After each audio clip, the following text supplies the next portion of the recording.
নমস্কাৰ জনাইছো আৰু আপোনালোকে চাই আছে নিউজ হেল্থ প্লাস। আজি 21 জুন আন্তঃৰাষ্ট্ৰীয় যোগ দিৱস আৰু এই যোগ দিৱস উপলক্ষে গুৱাহাটীৰ সোণাপুৰস্থিত IUKDয়ে আয়োজন কৰিছে আন্তঃৰাষ্ট্ৰীয় যোগ দিৱসৰ আৰু এই অনুষ্ঠানত এই মুখ্য অতিথি হিচাপে উপস্থিত আছে আমাৰ অতিকৈ শ্ৰদ্ধাৰ মৰমৰ আউনিয়াটি সত্ৰৰ তেখেত সত্ৰাধিকাৰ আমি সকলোৱে জানো শ্ৰী শ্ৰী পীতাম্বৰ দেৱগোস্বামী বাপ আমাৰ সৈতে আছে তেখেতক আমি শ্ৰদ্ধা আৰু চেনেহ জনাইছো। বাপ এইখিনিতে আন্তঃৰাষ্ট্ৰীয় যোগ দিৱস উপলক্ষে আপুনি সুন্দৰকৈ ক'লে মই আপোনাৰ পৰা এইখিনিতে জানিব বিচাৰিম গুৰুজনাৰ সৃষ্টি আৰু সাধনাত আপুনি যোগ কিদৰে প্ৰতিফলিত হোৱা দেখে? ক'বই লাগিব বৈদিক সাহিত্যৰ শ্ৰেষ্ঠ দৰ্শন পতঞ্জলিৰ দ্বাৰা ৰচিত যোগ আৰু এই যোগ আচলতে আমাৰ মানে সভ্যতা সংস্কৃতিয়ে ঢুকি পোৱা সময়ৰ পৰা চৰ্চা হৈ আহিছে, ঋষিমুনিসকলে চৰ্চা কৰিছে আৰু বৰ্তমান আধুনিক পৰিৱেশতো ইয়াৰ চৰ্চা হৈছে।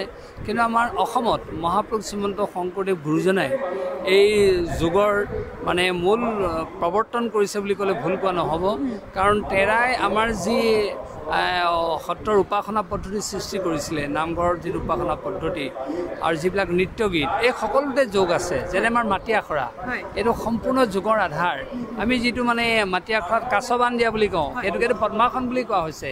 তেনেকৈ দুটা হাত আমি পিঠিফালে টনাটোক আমি মাটি আখৰাত কামিৰ হাড় টনা বুলি কৈছোঁ, সেইটোকে যোগাসনত ধনুৰাসন বুলি কোৱা হৈছে।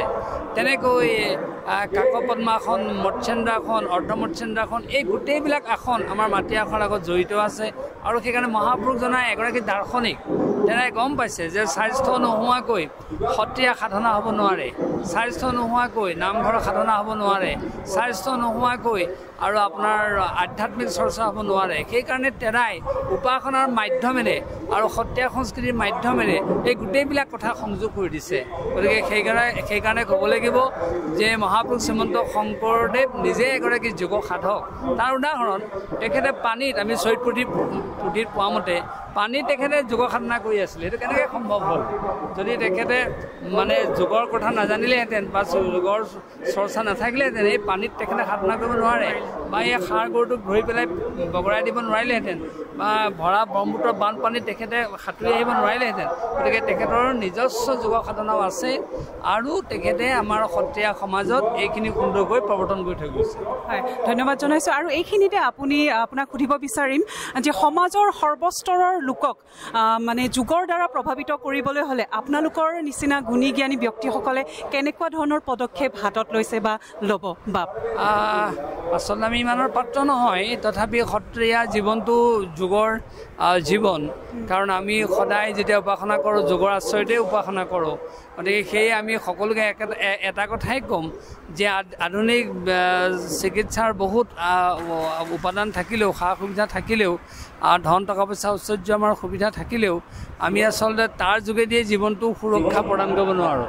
জীৱনটো সুৰক্ষিত কৰিব পাৰি কেৱল যোগ প্ৰাণায়াম আসনৰ যোগেদি, আৰু তাৰ যোগেদিহে আমি আচলতে শৰীৰ আৰু মনৰ ভাৰসাম্যতা ৰক্ষা কৰিব পাৰিম, শৰীৰটো সুঠাম কৰি ৰাখিব পাৰিম আৰু আধ্যাত্মিক জীৱনত উপনীত হ'ব পাৰিম। কাৰণ এই তিনিটাৰ অবিহনে মানুহৰ জীৱনটো সম্পূৰ্ণ হ'ব নোৱাৰে, মানুহৰ জীৱনটো সুখৰ হ'ব নোৱাৰে। সেয়ে আমাৰ যুৱক যুৱতী, কিশোৰ কিশোৰী সকলোৰ প্ৰতি আমাৰ বিনীত আহ্বান যে আপোনালোকে যি সচ্ছলতাই গ্ৰহণ নকৰক এই যোগ আসন প্ৰাণায়ামৰ মাধ্যমেৰে নিজৰ জীৱনটো সুৰক্ষিত কৰিবলৈ আগবাঢ়ি আহক। হয়, ধন্যবাদ জনাইছোঁ। যিহেতু ভাৰতীয় সভ্যতা সংস্কৃতিৰ অমূল্য অৱদান যোগ আৰু আমাক এই পীতাম্বৰ দেৱগোস্বামী বাপে যিখিনি কথা ক'লে আমি আশা কৰিছোঁ দৰ্শকসকলে নিশ্চয় উপকৃত হ'ব। আটাই সুখেৰে থাকক, কুশলেৰে থাকক, সুস্থ জীৱন যাপন কৰাৰ ক্ষেত্ৰত যোগ সাধনা কৰিবলৈ লওক। আটাইকে ধন্যবাদ জনাইছোঁ। বাপ ধন্যবাদ।